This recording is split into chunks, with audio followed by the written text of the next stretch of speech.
नमस्कार, आप देख रहे हैं इंडिया वॉइस और मैं हूं आपके साथ श्रुति अंगद।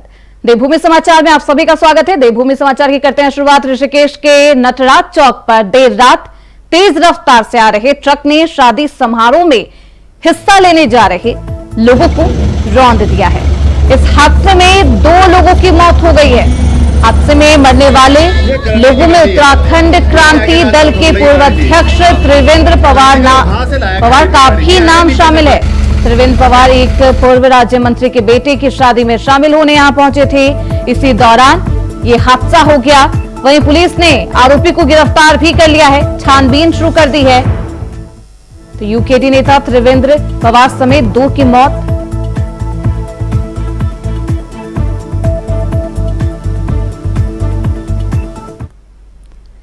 वहीं ऋषिकेश में बीती रात दर्दनाक हादसा हो गया।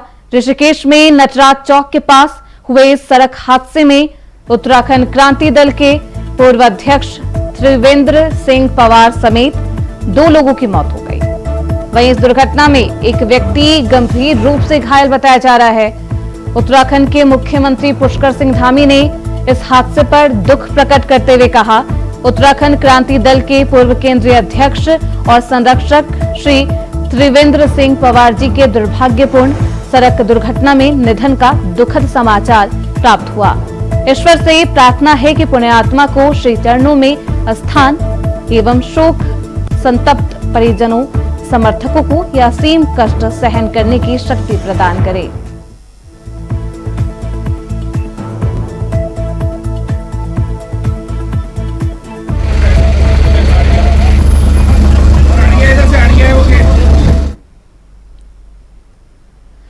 वहीं प्रदेश के वरिष्ठ राजनेता और उत्तराखंड राज्य निर्माण आंदोलन के अग्रणी नेता त्रिवेंद्र सिंह पवार की सड़क हादसे में असामयिक मृत्यु ने समूचे राज्य को शोक में डुबा दिया है। उनके निधन पर प्रदेश कांग्रेस कमेटी के वरिष्ठ उपाध्यक्ष सूर्यकांत धस्माना ने गहरी संवेदना व्यक्त करते हुए कहा कि श्री पवार का जाना न केवल उत्क्रांत बल्कि पूरे राज्य के लिए अपूरणीय क्षति है। उन्होंने कहा कि त्रिवेंद्र सिंह ने अपने जीवन को उत्तराखंड के सरोकारों और जनहित के मुद्दों के लिए समर्पित किया था। कांग्रेस नेता सूर्यकांत धस्माना ने प्रदेश में बढ़ती सड़क दुर्घटना पर चिंता व्यक्त करते हुए राज्य सरकार और पुलिस प्रशासन को कटघरे में खड़ा किया।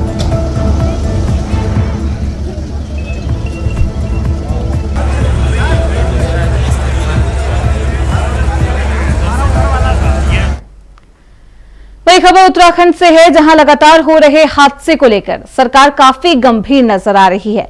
बता दें कि हादसों के मामले में नवंबर का महीना हादसों का महीना बन चुका है।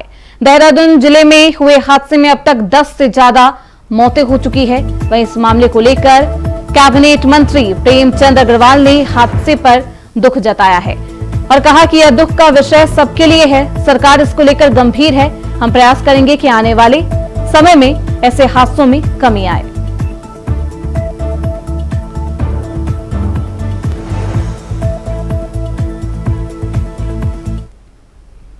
एक्सीडेंट्स बहुत इस बीच में हुए हैं, चाहे वो हमारी अल्मोड़ा की घटना हो, देहरादून की घटना हो, कल ऋषिकेश में घटना हुई है। पहले तो मैं जो मृतक हैं उनके लिए भगवान से प्रार्थना करूंगा वो जिस प्रकार से उनकी मौत हुई है को सदगति प्रदान करे।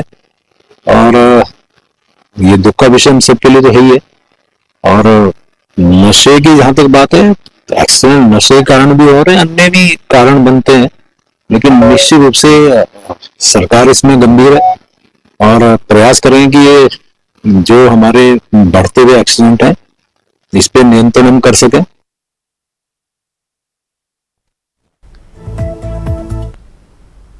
वही खबर देहरादून से है, जहां उत्तराखंड कांग्रेस के वरिष्ठ विधायक काजी निजामुद्दीन को बड़ी जिम्मेदारी दी गई।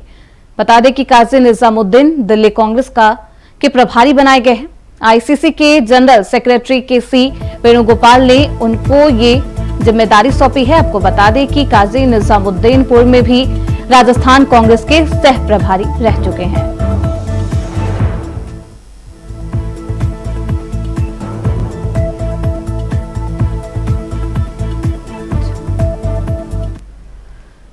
वही खबर उत्तराखंड से है, जहां 1995 बैच के आईपीएस अधिकारी दीपम सेठ ने नए डीजीपी के रूप में कार्यभार संभाला है।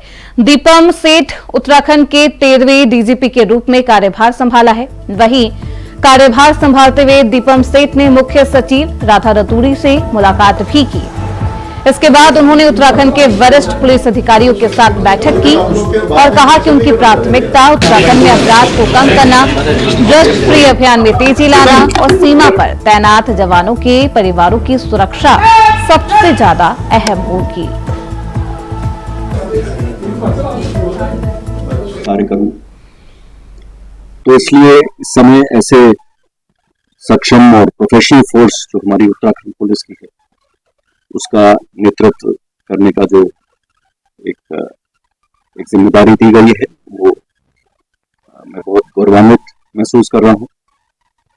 और जहां तक आपने प्राथमिकताओं की बात करी तो ट्रेडिशनल पुलिसिंग की बड़ी क्लियर प्रायोरिटीज रहती हैं। जो हमारे लॉ अबाइडिंग सिटीजन्स हैं, जो कानून का पालन करने वाले हैं, उनको कानून व्यवस्था में उनको भरोसा रहे, उनका भरोसा और मजबूत हो। और जो अपराधी हैं, anti national, anti social elements हैं, उनमें अपराध का भय, कानून का भय, ये दो मेन प्रायोरिटीज हैं। और उसके अलावा समय समय पर जो और चीजें इवॉल्व करती हैं, जहां तक अपराध नियंत्रण में उसकी मॉनिटरिंग, इन्वेस्टिगेशंस की मॉनिटरिंग, प्रोसिक्यूशन पे जो है वो एक बल देते हुए उसकी जो व्यवस्था है और सजा दिलवाने की जो पूरी कार्रवाई है, जो क्रिमिनल जस्टिस सिस्टम का जो आखिरी पड़ाव है, उस तक पहुंचना, महिला अपराध, बच्चों की सुरक्षा, ये भी बहुत बड़ी प्रायोरिटीज है। वहीं पौड़ी गढ़वाल सांसद अनिल बलूनी ने गढ़वाल के लोगों की लखनऊ यात्रा आसान कर दी है। केंद्र सरकार ने नजीबाबाद को वंदे भारत एक्सप्रेस का स्टॉपेज बनाने का आदेश जारी कर दिया। देहरादून लखनऊ के बीच चलने वाली वंदे भारत ट्रेन अब नजीबाबाद रुकेगी और गढ़वाल के लोग लखनऊ का आसान सफर कर सकेंगे। बीते 20 नवंबर को हुई मुलाकात में रेल मंत्री ने बलूनी को इस बात की हामी भी भर दी थी और अब इसका आदेश भी बाकायदा जारी हो गया है।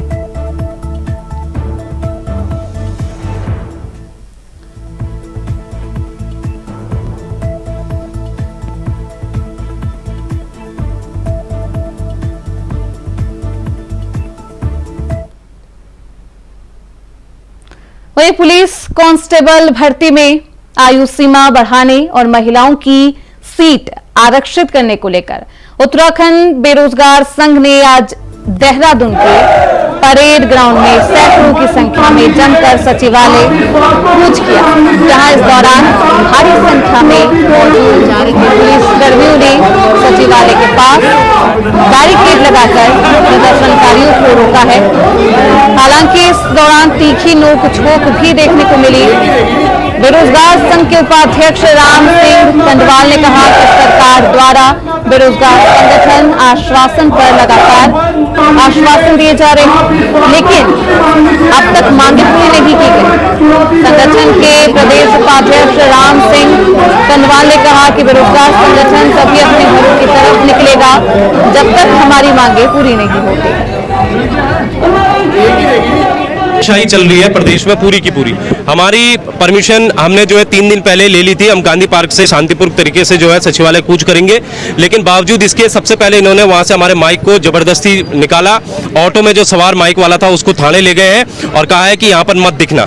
दोबारा फिर इन्होंने क्या किया कि हम वहां पर जाते हैं और कहते हैं कि आप में मुकदमे हो जाएंगे, आप में जो है हम थाने आपको ले जा देंगे। वहां से इन्होंने डरा धमका के युवाओं को परेड ग्राउंड में भेजा है। अब आप ये बताइए, जब कांग्रेस, भाजपा और अन्य दलों की जब रैलियां होती हैं तो कहां से होती है? वो परेड ग्राउंड से होती है, वो गांधी पार्क से ही होती है। तो भाई आप जो है, जब प्रदेश का युवा सड़कों पर अपनी जायज मांगों के लिए उतर रहा है तो उस वक्त जो है आप उनको क्यों रोक रहे हो? और ये बार बार ऐसा कर रहे हैं, युवाओं को जबरदस्ती जो है जगह जगह रोका जा रहा है। किसी को जो है सर्वे चौक पर रोका जा रहा है, हमारे युवाओं को कहीं पे रोका जा रहा है, उनका जबरदस्ती नाम वहां पर लिखा जा रहा है। और इतने युवा, हजारों की संख्या में आज युवाओं को आना था, लेकिन इन्होंने जगह जगह रोककर जो है आज पूरे इसको इन्होंने पहले ही समझा था कि इसको हम जो फेल कर देंगे इस आंदोलन को, और ये सब कुछ जो करा रहे हैं ये पुष्कर सिंह धामी के कहने पर हो रहा है। जबकि हमारी जो जायज मांग है कि आप जो है पुलिस कांस्टेबल भर्ती में आयु सीमा तत्काल बढ़ा दीजिए, आप जो है महिलाओं की सीट इसमें जो है इंक्रीज कर दीजिए। ये दो मांगों को लेकर हम प्रदर्शन कर रहे हैं।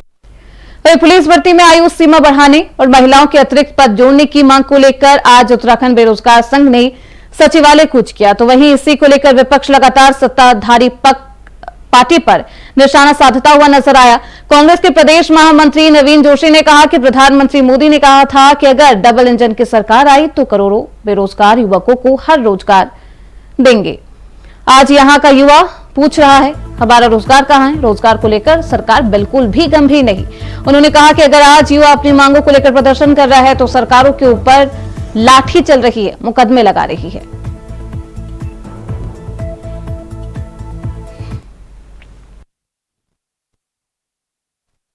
देखिए, सरकार को बेरोजगारों की बिल्कुल चिंता नहीं है। इन्हीं का नारा था इनके प्रधानमंत्री जी का, अगर डबल इंजन की सरकार आई देश के अंदर, बीजेपी की सरकार। वहीं उत्तराखंड कांग्रेस में निकाय चुनाव के लिए अपनी तैयारी पूरी होने की बात कही गई है। उत्तराखंड कांग्रेस के प्रदेश अध्यक्ष करण मेहरा की माने तो बीजेपी भले ही तैयारी की बात करती हो, लेकिन कांग्रेस ने निकाय चुनाव के लिए अपनी तैयारी बहुत पहले ही शुरू कर दी, जिसमें पार्टी के वरिष्ठ नेता निकायों में जाकर पूरी रिपोर्ट तैयार करने का काम करते हुए नजर आ रहे हैं। साथ ही कांग्रेस में बीजेपी की तैयारी के साथ साथ सरकार के द्वारा निकाय चुनाव में भी की जा रही देरी को लेकर सवाल खड़े किए।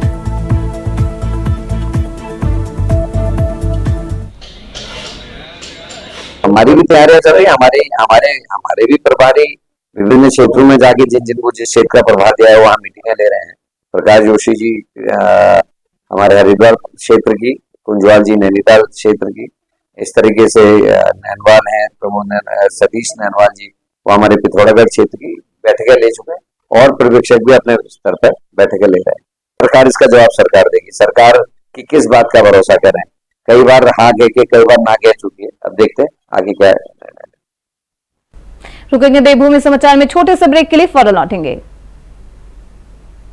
ब्रेक के बाद एक बार से फिर से आप सभी का स्वागत है। खबरों में बढ़ते आगे। मूल निवास भू कानून समन्वय संघर्ष समिति के पदाधिकारियों ने प्रेस कॉन्फ्रेंस की। इस अवसर पर उन्होंने संविधान दिवस यानी कि 26 नवंबर से शहीद स्मारक देहरादून में भूख हड़ताल शुरू करने का ऐलान किया। संघर्ष समिति के संयोजक मोहित डिमरी भूख हड़ताल पर बैठेंगे। वहीं प्रेस कॉन्फ्रेंस करते हुए मूल निवास भू कानून समन्वय संघर्ष समिति के संयोजक मोहित डिमरी ने कहा कि उत्तराखंड सरकार मजबूत भू कानून को लेकर बिल्कुल भी गंभीर नहीं दिखाई दे रही। सरकार बजट सत्र में भू कानून लाने की बात कर रही है, लेकिन किस तरह का भू कानून सरकार लाएगी, स्थिति साफ नहीं है। कहीं ऐसा तो नहीं हर बार की तरह भू माफियाओं के पक्ष में सरकार कानून लेकर आए।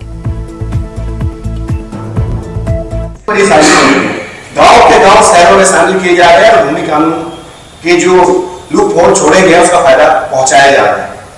ये स्थिति इस राज्य में होगी तो हम सरकार से डिमांड और कर रहे हैं कि जो भूमि कानून की धारा 2 है इसको तत्काल हटाया जाए। जो शहरी क्षेत्रों में लगातार विस्तार हो रहा है, गाँव के गाँव शामिल हो रहे हैं, जिस तरह से कृषि भूमि खत्म हो रही है, ये बहुत ही ज्यादा खतरनाक स्थिति इस राज्य में है। तो एक डिमांड हम कर रहे हैं कि इस धारा को बिल्कुल हटाया। तो उत्तराखंड में भू कानून को लेकर जहां एक और विपक्ष सरकार को कटघरे में खड़ा कर रही है और आरोप लगाते हुए कह रही है कि प्रदेश की सरकार प्रदेश में सशक्त भू कानून नहीं ला सकती, सरकार जनता को गुमराह कर रही है। तो वहीं बीजेपी के मीडिया प्रभारी मानवीर चौहान का कहना है कि प्रदेश सरकार प्रदेश के हित में काम कर रही है और जल्द ही प्रदेश को सशक्त भू कानून भी मिलेगा, जिसके लिए हमारा युवा मुख्यमंत्री और सरकार पूरी तैयारी कर रही है। साथ ही आने वाले बजट सत्र में इसे सदन के पटल पर भी रखा जाएगा। साथ ही उन्होंने कहा कि विपक्ष भू कानून के पक्षधर नहीं है।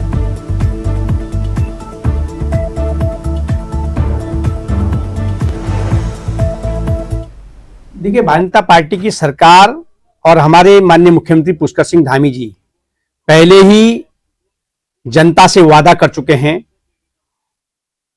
कि प्रदेश के अंदर सबसे श्रेष्ठ जो राज्य हित के लिए हो, राज्य की जनता के हितों के लिए हो, ऐसा सख्त से सख्त भू कानून प्रदेश के अंदर लागू किया जाएगा।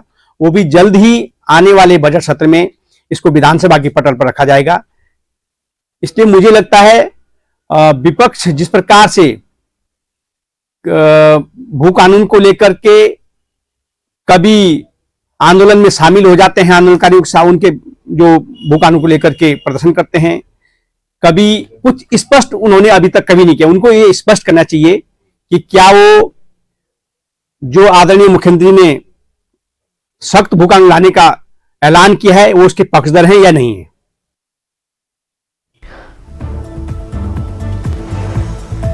तो कांग्रेस भू कानून को लेकर लगातार भाजपा सरकार पर हमलावर है। वहीं बीजेपी ने साफ तौर पर कहा है कि पक्षधर नहीं है कांग्रेस पार्टी। भू कानून को लेकर उनका कोई भी पॉजिटिव बात वो नहीं करती।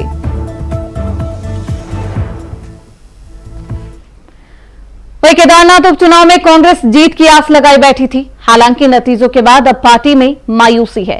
केदारनाथ में हार को लेकर पूर्व मुख्यमंत्री हरीश रावत ने प्रतिक्रिया भी दी। उन्होंने कहा कि यह हार कांग्रेस की हार नहीं बल्कि उत्तराखंड के सरोकारों की हार है और उन सवालों की हार है जो केदार भूमि स्वयं उठा रही थी। उन्होंने कहा कि वो सवाल आम जनता के सवाल थे। वहीं जनता को लेकर हरदा ने कहा कि चुनाव के बाद उत्तराखंडी सरोकारों की बात करेंगे। आप भू कानून, महिला सम्मान, पलायन, बेरोजगारी की बात करेंगे, लेकिन उनके लिए जो व्यक्ति खड़ा रहा उनको आप चुनाव में हरा देंगे।